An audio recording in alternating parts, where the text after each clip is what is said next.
So look at Anthony Ryder from South Lyon, Michigan, recently selected as the Lions 2020 Fan of the Year. He has a passion about sports broadcasting.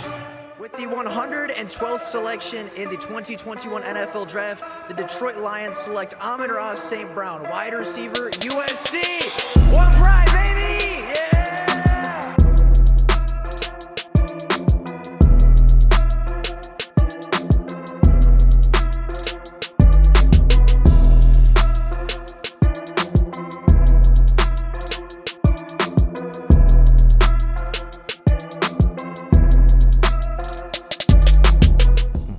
What is going on, everybody? Welcome back to another Detroit Lions video. Now, training camp is a month away and the NFL season is not far behind. This rookie class has gone through OTAs, rookie minicamp, and mandatory minicamp at this point. They've had chances to get associated with the organization. They've had chances to get acquainted with their teammates and coaches, and they've had some opportunity to develop into the NFL. And today, we're going to take a look at the rookie class. We're going to take a look at each and every rookie coming into the Detroit Lions organization and looking at where they are at going into their first training camp and where we can expect them to be going into the NFL's regular season. So with all that being said and all the intro stuff out of the way, let's get right on into taking a look at the Lions rookie class and where they are at going into their first NFL training camp.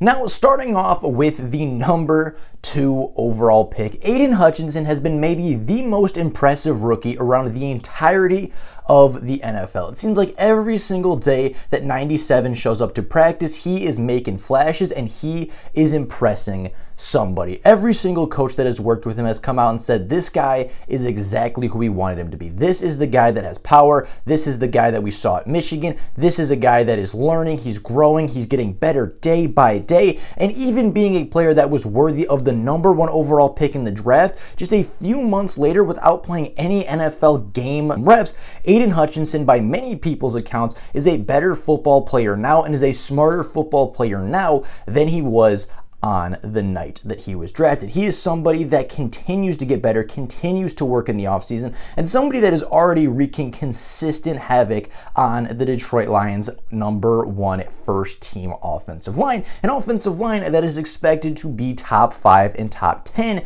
in the NFL rankings. Aidan Hutchinson, of course, had that day where he had 3 consecutive sacks on 3 consecutive plays. He's getting smarter, he's getting better, he's getting stronger, he is impressing coaches and teammates in the media, and he is everything that the Detroit Lions wanted in the number 2 overall pick. He is somebody that should have an immediate impact on the Detroit Lions pass rush, have an immediate impact on the Detroit Lions front 7 and their defense as a whole. And if Aidan Hutchinson continues this trajectory, he may be on his path to winning Defensive Rookie of the Year. Now, the second first-round pick in Jamison Williams has yet to see the field. Of course, with his ACL injury and his ACL recovery far underway, he is expected to play at some point fairly early in the season. A lot of people think he will be playing by the bye week or slightly after, but a lot of people expect him to play at minimum at least half of the season.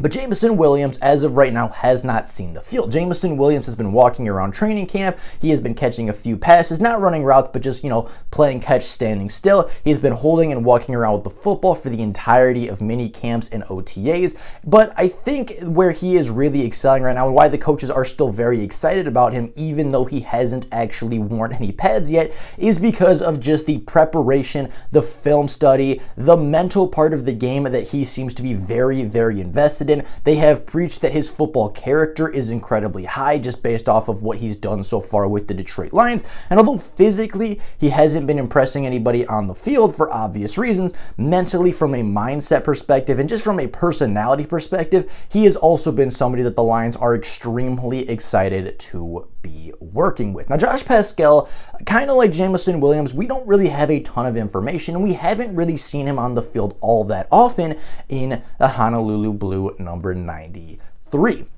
Josh Passel only signed his rookie deal about 2 weeks ago at this point. I believe signed on June 18th, which on the date of recording is less than 2 weeks ago to this day. And in between those 2 weeks, there's been no OTAs, there's been no mandatory mini camps, there has been no, training camp or rookie mini camp or anything like that. He was, of course, at rookie mini camp, and I actually believe he was even at OTAs, but we haven't really seen a ton out of him because his contract wasn't signed and he wasn't at mini camp for a large majority of the segments. So we haven't really seen a lot of Josh Passel, and even if we did, interior defensive line is just a hard place to shine in the preseason. It's a hard place to shine in training camp and OTAs because Josh Passel just hasn't really had the opportunity to show what he is all about yet. But come the preseason and come mandatory training camp, I do believe Josh Passel will start to make some headlines. Moving down to the 3rd round pick, Kirby Joseph. This is a player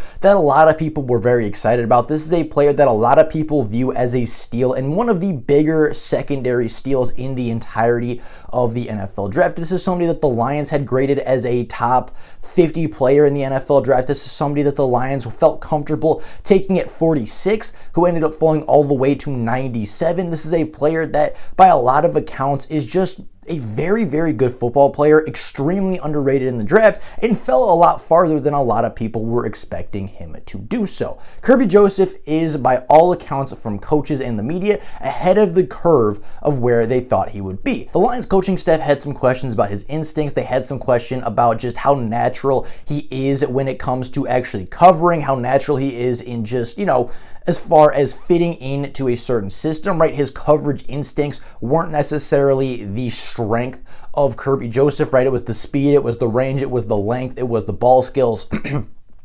But the instincts at safety did need a little bit of work coming out of the University of Illinois. However, Kirby Joseph has impressed every single day at minicamp, at training camp, at OTAs, whatever organized team activity that they were at, whether it was mandatory or voluntary, Kirby Joseph has been at, and he has been impressing at. He has multiple interceptions in competitive team periods. He has multiple pass breakups. He has looked really good, very fluid, changes direction extremely well, has a ton of range and a ton of length, and already he is impressing a lot of the coaches. Aaron Glenn has been very impressed. Aubrey Pleasant has been very impressed. Dan Campbell has mentioned Kirby Joseph a few times when talking about the standout rookies. And although Kirby Joseph does have a little bit of a ways to go before he is starting caliber and before the Lions are going to play him full time, it does seem like Kirby Joseph is 100% in competition for not only playing time at the safety position, but potentially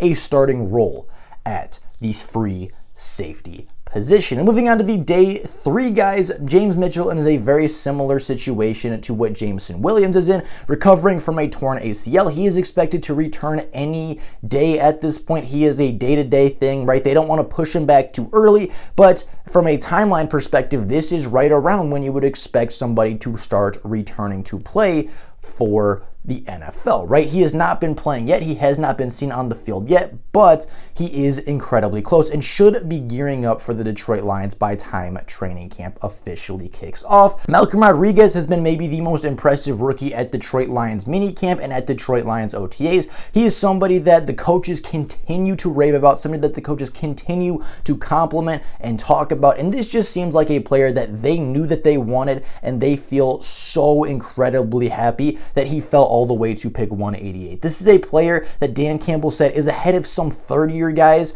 right? He is somebody that is just smart, understands the plays, understands his role, understands where he's supposed to be, understands the defense as its entirety, is somebody that is showing he is a good leader. And even as a 6th-round rookie, there is some talk that Malcolm Rodriguez could be wearing the green dot in Detroit, which, if you aren't aware, is essentially the communication between the head coach and the linebacker on the field, right? It's the microphone in the helmet that the head coach can talk to the linebacker, tell the linebacker the plays. The linebacker then tells the rest of the defense said play, and obviously that's how you get the defensive formation and coverages set up. But there is talk that Malcolm Rodriguez, despite being a late-round pick, is a player that is a candidate to not only start on the Detroit Lions linebacking core, but also be the leader in the green dot inside the huddle, which I think is a very, very big testament as to how good of a leader and how much of a steal Malcolm Rodriguez actually was in the NFL draft. Now, his linebacker partner and the second linebacker that the Lions drafted in said round isn't necessarily having as much impact early. James Houston, the fourth, is somebody that has been practicing primarily with special teams and the second team defense. Hasn't seen very many snaps with the first team defenders, but has been used in a multitude of different positions and has been used in a variety of different ways, ranging from off-ball linebacker and coverage linebacker to a pass rusher, on the ball, hand in the dirt, jack linebacker, like we used to see Devon Kennard play, and like we saw out of Julian Okwara at times a season ago. He is somebody that is extremely versatile. James Houston is somebody that I think can play a multitude of roles on the Lions defense. He is athletic, he is versatile, and at the very least, I do think he will contribute heavily on special teams in his first year as an NFL rookie. I think at the very worst, you're going to see James Houston being a special teams monster, being a tackle machine on the special teams, and kind of replacing the role that Miles Killebrew had a few seasons ago, and kind of replacing the role of maybe a Jalen Reeves-Maybin, who was an athletic, versatile linebacker that was a special teams ace and a staple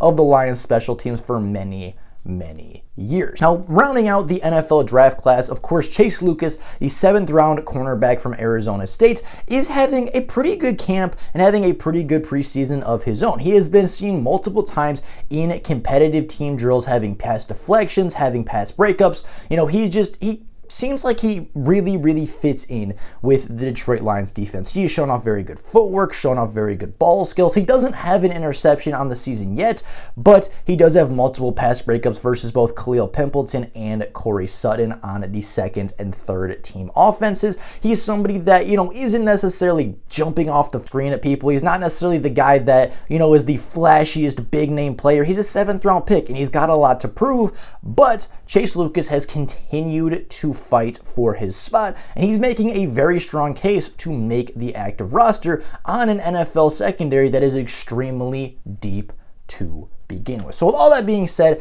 those are where the rookies are at. Most of the rookies are excelling in their training camp. Most of the rookies are finding their footing in the NFL fairly quickly, right? Aidan Hutchinson, Kirby Joseph, Malcolm Rodriguez, and Chase Lucas are all excelling and are ahead of schedule from where a lot of people thought they would be at this point. The only players that aren't necessarily excelling on the field are players that are injured or players that just simply haven't been on the field all that much for the Lions so far. But with all that being said, that is where the rookies are at. Let me know down in the comments below your expectations for this rookie class. Do you think we have a potential rookie of the year? Do you think we're going to have more impact players than what we maybe thought at the end of draft night? Let me know down in the comments below how you feel about this rookie class and how you feel about where this rookie class is at. I'd be very curious to what you guys think. With all of that being said, that is all for you guys today. Thank you all so very much for watching, and until next time, and as always, go Lions.